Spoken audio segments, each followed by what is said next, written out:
4, 3, 2, 1.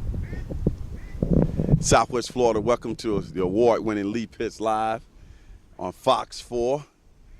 And we're so delighted that you captured us in this setting. And if you're wondering where in Southwest Florida is Lee Pitts Live, where we're at the pier downtown Fort Myers, and that tranquil setting that you see in the background is the Caloosahatchee River, nestled downtown Fort Myers, a beautiful, pristine area. And the gentleman sitting here with me with the Lee Pitts Live mug and the handsome face is none other than John Scott. He's a candidate for District 79, state representative, to be headed up to Tallahassee and represent his district.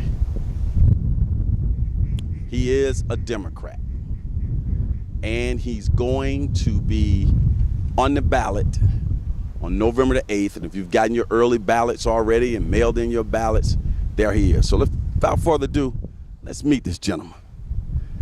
John Scott, first of all, what is the status right now? People have started starting to do early voting, right?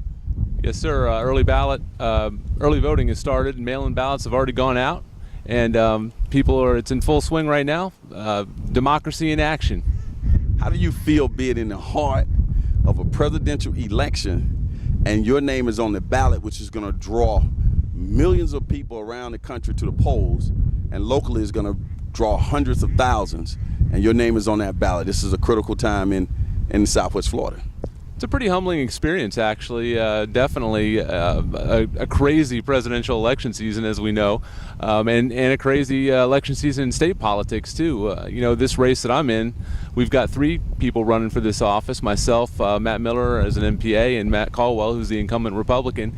And I feel absolutely humbled in many ways, and also really privileged to be a part of democracy in action. It's something that I've followed my whole life, and I've voted my whole life since I've been able to vote, and I think it's really just an amazing experience to be able to participate in it as a candidate.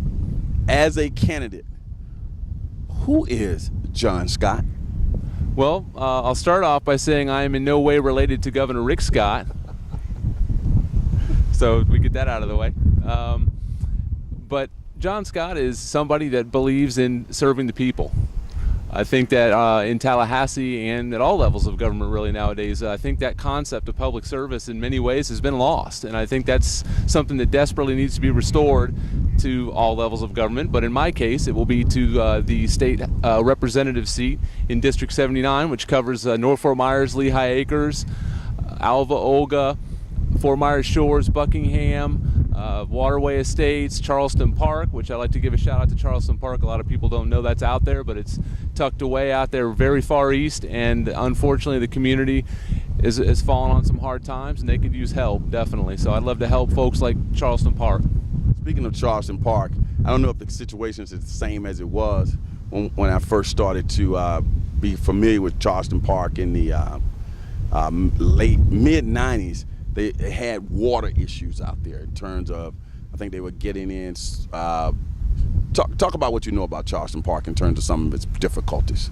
Well, Charleston Park, unfortunately, the communities, it's a very close-knit community, and the people there are amazing. I've been out there and met them, so they're very tight-knit, which is great. It's great to see people take pride in their community.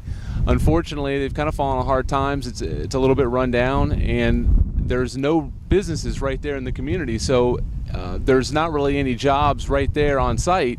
And the other problem is the League Tran doesn't run there, so there's the nearest public transit stop is like several miles away, and many folks in the community don't have transportation, so they can't get there to ride public transit. So you've got this big problem that's just exacerbated by all those factors. And I think what would be great is if we can empower small businesses to open there in that community, specifically supermarkets or things that would create, multi-purpose benefit to the community, because they could get groceries there, people could be employed there. And I'm just using that as an example of how you can help Charleston Park. Charleston Park is a predominantly African-American community, by the way. Yes.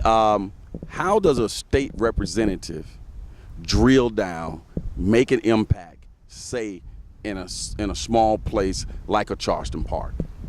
How can you influence things there?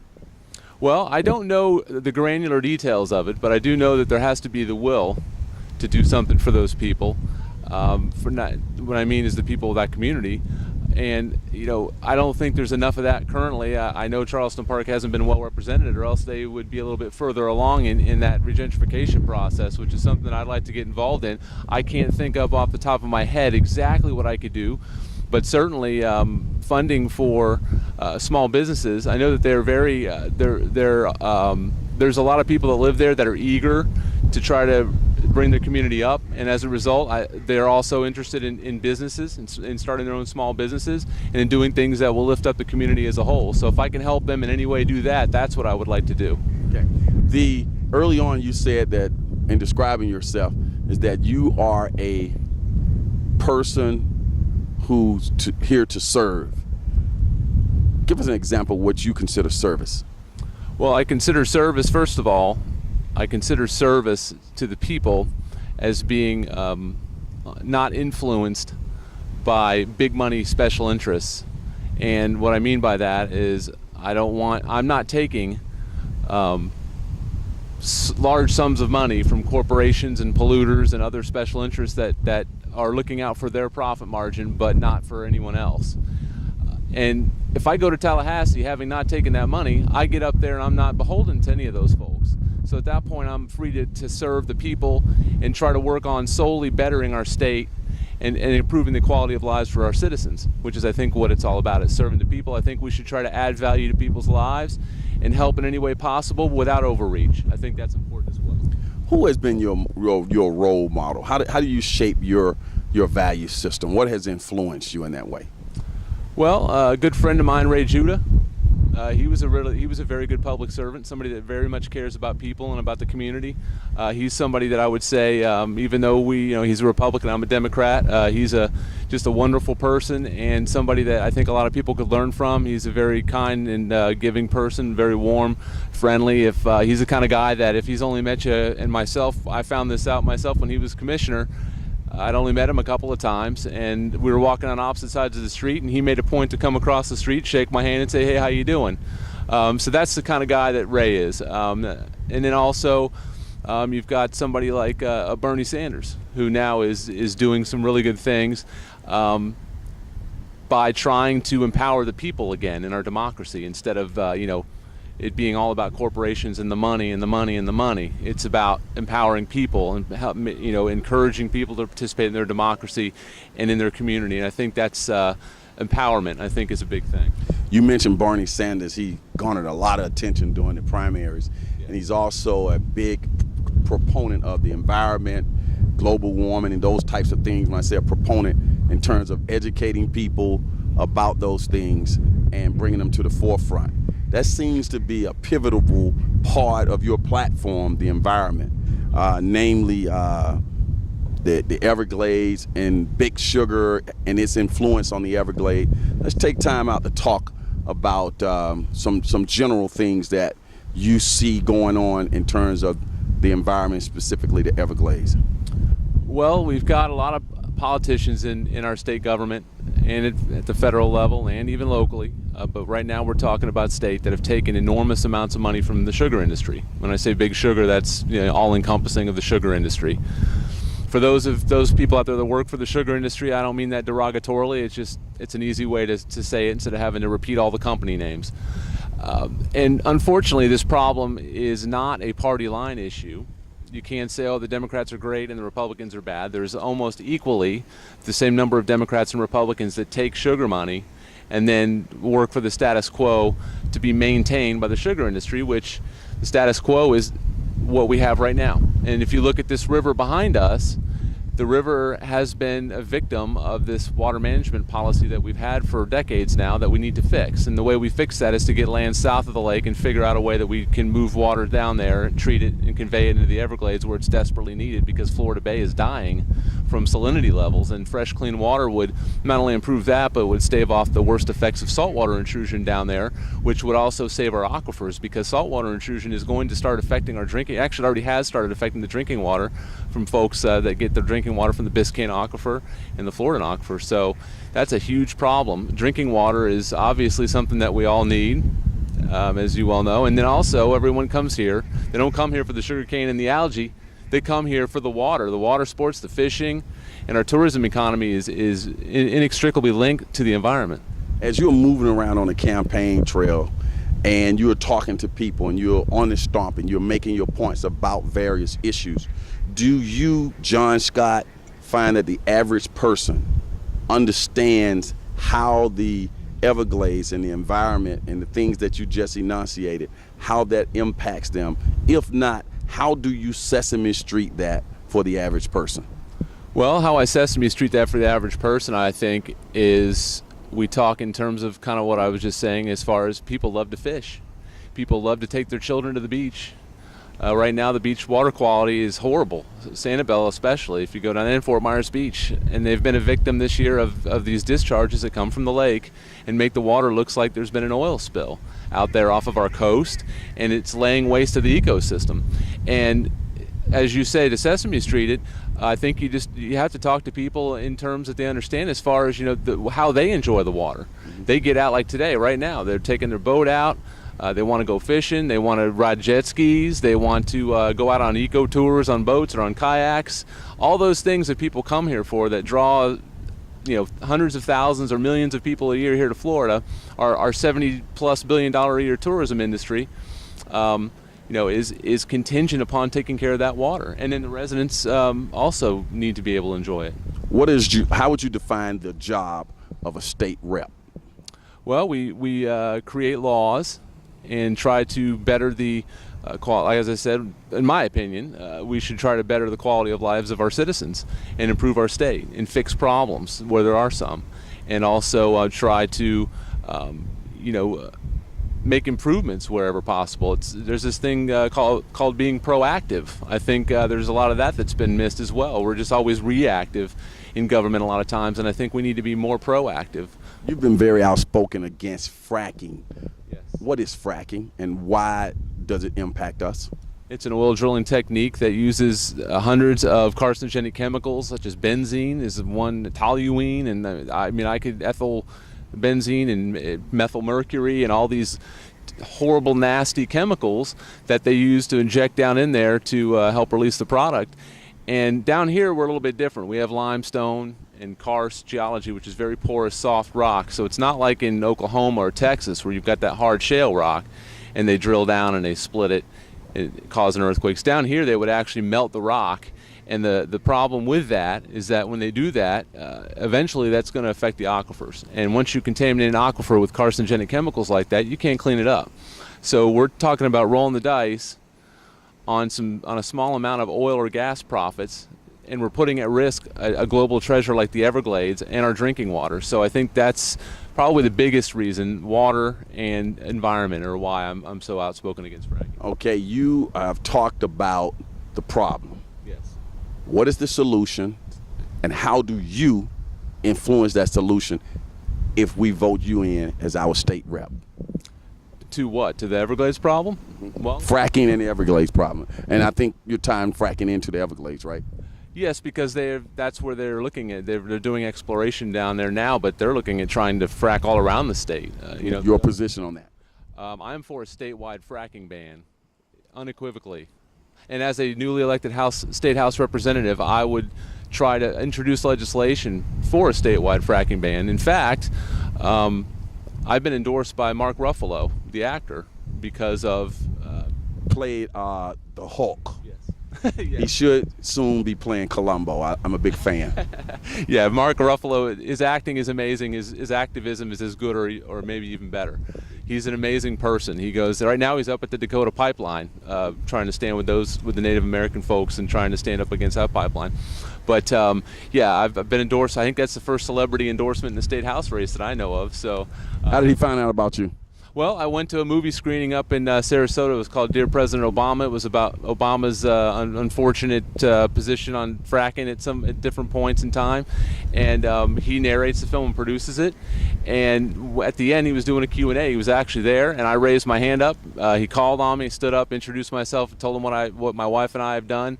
My wife works with me on these issues, by the way. As far as fracking goes, we were involved in the city of Bonita Springs and the villages of Estero fracking ban ordinances that were passed, and we were directly responsible, working with the mayor of Cape Coral, Marnie Sawicki then, to enact a fracking ban ordinance in the city of Cape Coral. So that's an accomplishment that we're very proud of, and we'd like to take that statewide, because I think that you can't allow fracking to get off the ground in Florida. There's just a very limited amount of product, and it's just not worth rolling the dice on everything that's at stake. How have you benefited the community as a servant outside of politics? What are some things you've done in your background? You just mentioned that before becoming a politician. What are some things you've done? You've always been involved in influencing policy and concerned about the community. You've served on some boards, those types of things. Well, my wife and I have been involved for a number of years with the Sierra Club. We both served as leadership there. We reorganized a local group, the Sierra Club Calusa Group, which serves Lee, Collier, Henry, and Glades counties. Sierra Club is the biggest environmental organization in the world, 2.4 million members.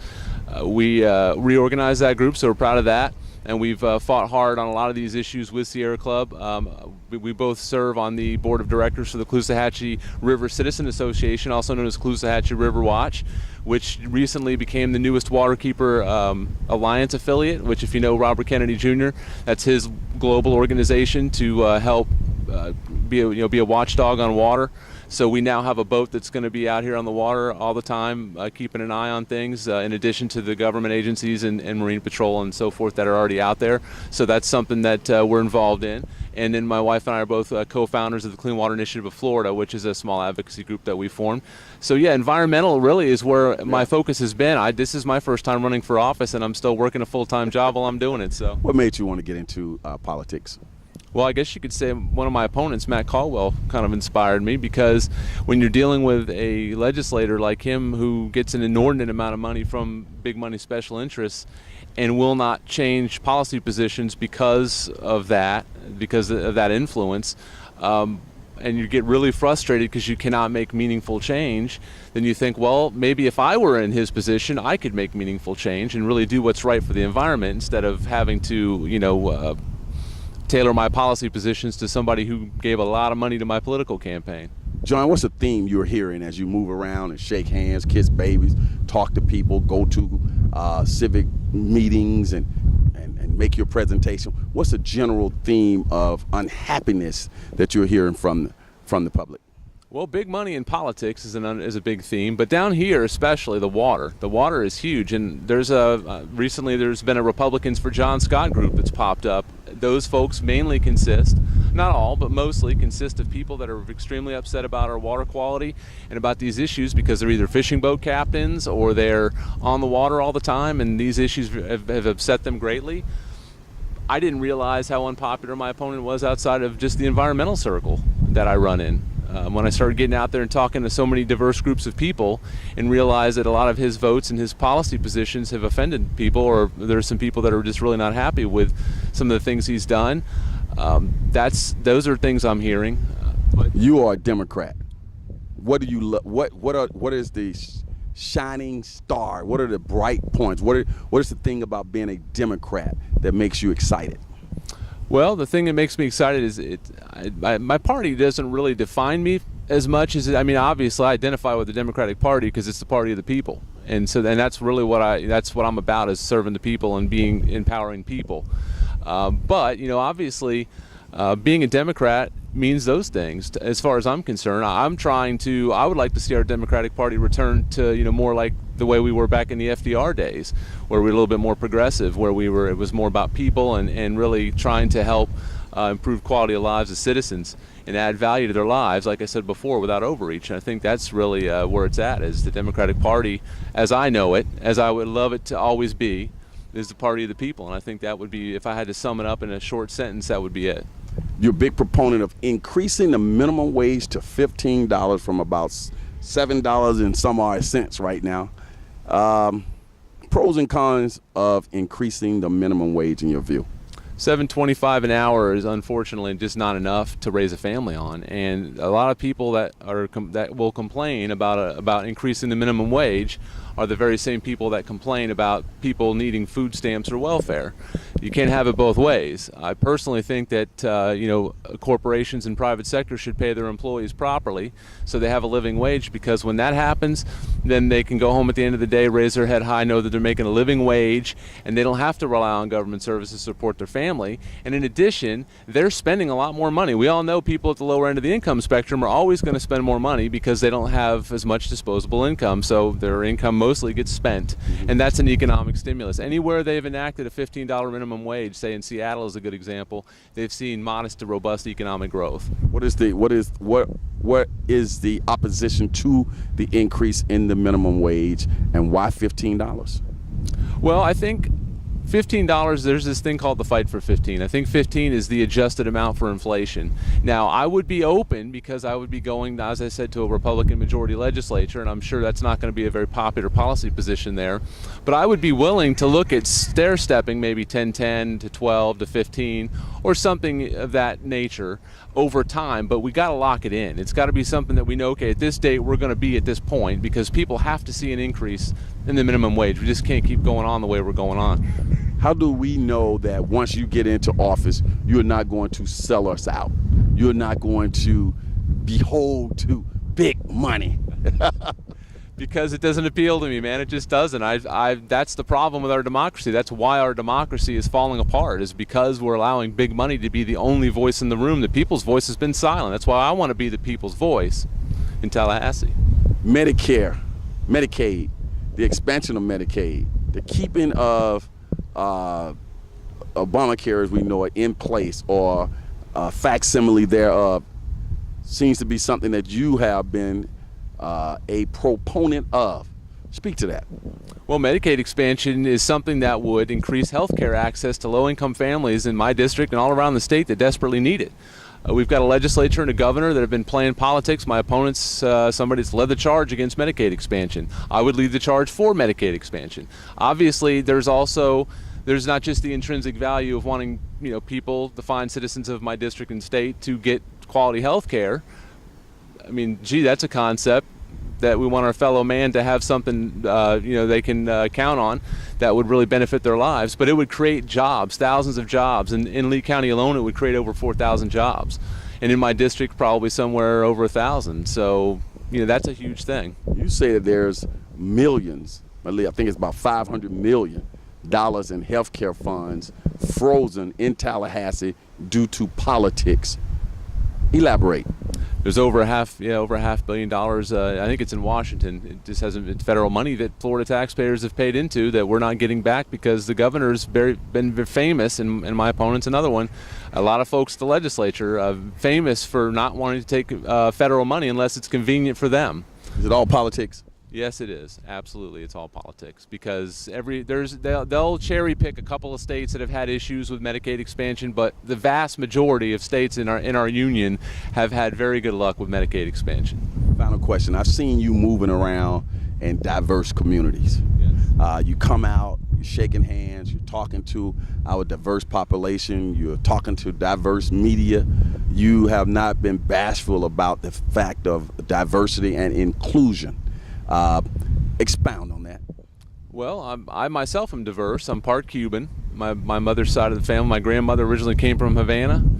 I'm also part Native American, Cherokee Indian. I've got a little bit of German, a little bit of Welsh. I mean, I'm a mix, and that's what we should celebrate in this country, is our diversity, not just in ethnicity, but in everything across the board.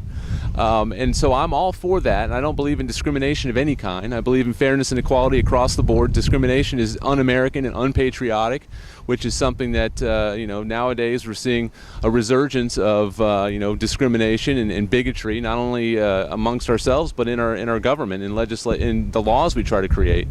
And I'm a champion of diversity. Absolutely, I strongly believe in it. It's what makes us America. This setting right here on the water, it just seemed to be the perfect place for you. Yes, sir, it sure is, because the environment is something that I grew up enjoying. I'm a native and lifelong Floridian. I was born in Hialeah. As I said, I'm part Cuban. And I've lived here in Lee County since 1979, so the environment is something that as a kid growing up, you just took for granted. You know, you're going down to the beach, throwing a rod in the water, pulling a whiting out, clean it up, fry it up in a pan, eat some dinner with some grits and some sliced tomato, you know, something like that. And I like to be able to enjoy that. And unfortunately, over the decades, the quality of our environment has eroded because we've got gridlock as far as actually addressing this environmental policy. So yes, this river right here is symbolic of my campaign and of the problems that we're facing right now in regards to our environment. John, I want you to look right into that camera right there. Take about 30 seconds. Tell people where they can find your name on the ballot, and make your final appeal to why they should punch or pull or tap or whatever the process is John Scott. Well, if you look on the ballot, State Representative District 79, if you live in my district, which I said before is Lehigh Acres, North Fort Myers, Alva, Olga, Buckingham, Fort Myers Shores, Charleston Park, I'd be in the middle between the Republican Matt Caldwell at the top and Matt Miller at the bottom. There's John W. Scott, Dem, right there. Just circle that little bubble for me. You can find me at votejohnscott.com, also on Facebook at Vote John Scott, and on Twitter at Vote John Scott. I myself, and as I said before, I'm not taking money from big corporations and polluters and people that are not helping our situation here in our state or making our lives any better. They're looking out purely for their profit margin. I'm taking money from people, from labor unions, which my family has a long union history, and my parents are both Lee County teachers. So those are things that are important to me: public education, all the things we've talked about so far, trying to help improve the lives of citizens and serve the people. You know, I want to be the people's voice in Tallahassee. I think that's what it's all about, and I think that's been lost. So if you elect me, I promise I'll be serving you and not special interests that don't work for you. That's John Scott. We want to thank John Scott for joining us today right here on the River District of downtown Fort Myers. He's a candidate for District 79 state rep. You got all the details from him. We wish him much luck in his campaign, and whatever you do, get out and vote. Thank you, Lee. Thanks for having me on. Appreciate it very much. This is Lee Pitts Live on Fox 4.